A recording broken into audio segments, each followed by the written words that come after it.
المنحه ديال 480 اورو لما موجهه، واش جميع الناس ممكن انهم يستافدوا منها؟ شنو هما الشروط باش نقدر نستافد منها حتى انا؟ واش بدات؟ واش عاد غتبدا؟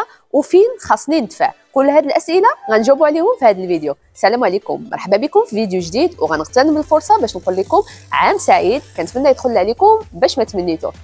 كما تبعتوا معنا في الفيديوهات السابقه، حاولنا اننا نشرح لكم ونوريو لكم الايوداس الجداد اللي كاينين في 2023 وحتى المعلومات الجديده اللي ممكن انها تنفعكم في الاقامه ديالكم هنايا في اسبانيا. اذا في هذا الفيديو غنهضروا كما قلت على هذه المنحه ديال 480 الاورو. اولا شكون ممكن انه يستافد منها؟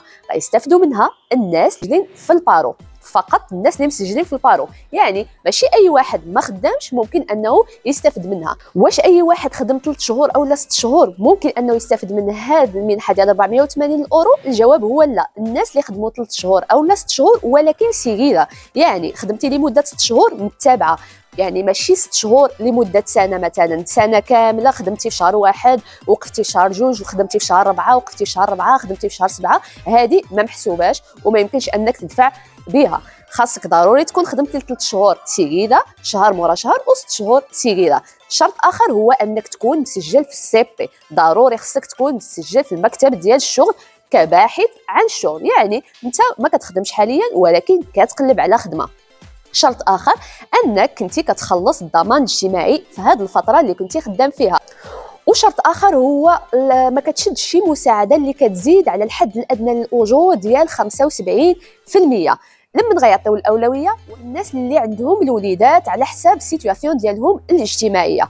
دابا فين ممكن انني ندفع الا كيتوفروا فيا جميع هاد الشروط؟ خاصك تدفع في السي بي، يعني غتمشي عندهم او لا تدخل اونلاين عن طريق السيرتيفيكا ديجيتال. كما كنقول دائما ممكن انكم تدفعوا.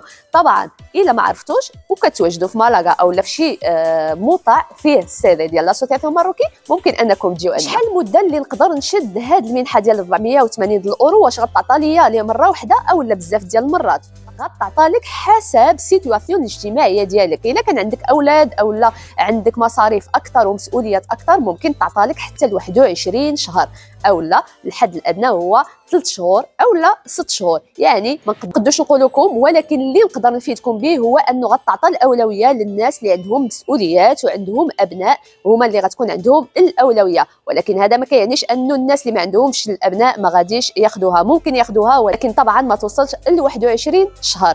فوقاش غتبدا باقي ما بدات، غير كنعلموكم بالانفورماسيون باش تستافدوا حتى نتوما وتكون الفكره عندكم والمعلومه عندكم. نهار فاش غتلونصا التاريخ اكيد غنعلموكم، غنديروا تيك توك وغنديروه في الانستغرام ديال الجمعيه المغربيه. داكشي علاش ممكن انكم تتبعونا الا طبعا باغيين تتوصلوا بكل انفورماسيونيس اللي كنشروهم. نتلاقاو في فيديو جديد، كنتمنى ان المعلومات اللي قدمتهم فادوكم. السلام عليكم.